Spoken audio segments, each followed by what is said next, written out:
Hey YouTubers, good morning, it's Rob Moffat. Guys, I've been experimenting with a little inflatable boat, making it a rowboat, but I found it was very tippy, so I decided to make some pontoons or outriggers.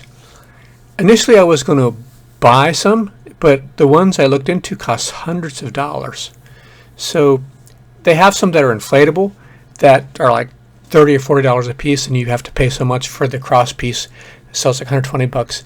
They have others that are almost as expensive that look like they're made out of little buoys or little foam flotation devices. Then they have the inflatable ones made by Scotty that cost several $100s.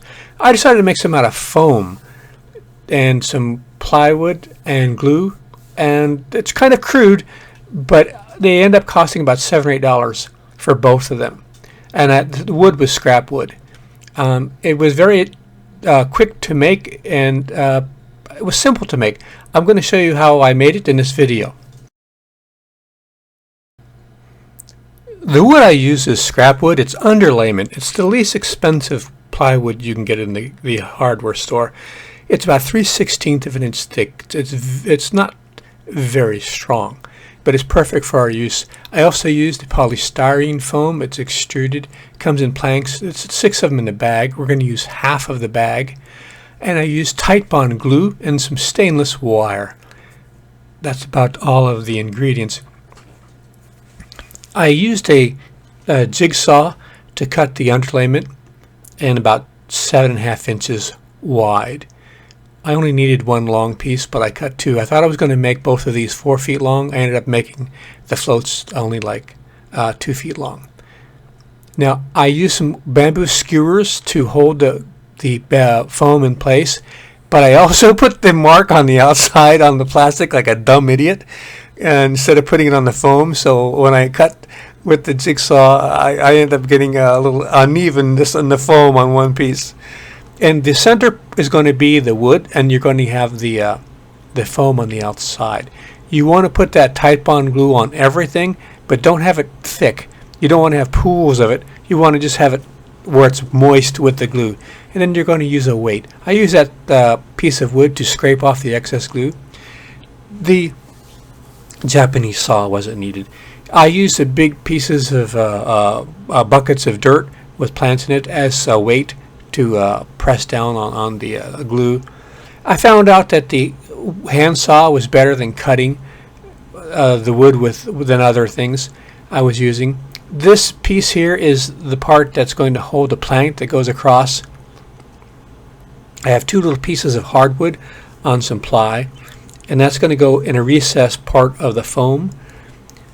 And once again, I just use a hand saw to shape the foam and the wood. And the little bamboo skewers were good to help it stick together. Now here's the little piece on top. I'm going to cut a recess with a coping saw, so it's going to go down inside. And I use some stainless machine screws to hold the cross piece that goes across the top.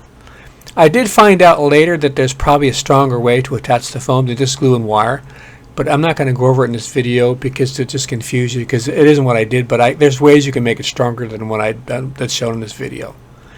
Here's the coping saw. I'm cutting out the little slot.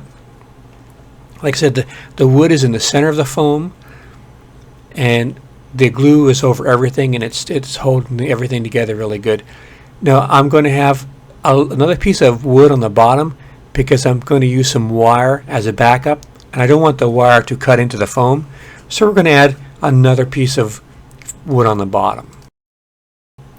Now we're going to put the wood on the bottom and add more glue, and then we're going to tighten everything up with a little tourniquet or a Spanish windlass. Here's the recess on the top. We're adding glue, and I've got some rope around it and a little piece of hardwood, making a little Spanish windlass to tighten up everything so it'll make the glue set up. And then we're also going to add some wire, stainless wire, to this top and bottom piece. Let it sit overnight for 24 hours. You can also add some Glidden primer to the foam too, if you want. So now it's pretty much finished. They're very lightweight and they don't take up very much water. And you can use something to sand it down to get the edges a little smoother if you're using it for sailing. And it worked out very good on my little inflatable boat. It's not tippy at all, and I can row it like a dream. In fact, I'm going to use this on my inflatable kayak. Here I am rowing the little $20 Intex 200. You want to try this on your canoe or your kayak? I think you're going to save a lot of money and it's going to work pretty good. Hope you enjoy this video. Come back. I put more videos on every week. I got a playlist on boat stuff you might want to check out. And I got a lot of other playlists too on do-it-yourself. Alright guys, hope there was something helpful to you. Y'all come back and watch more.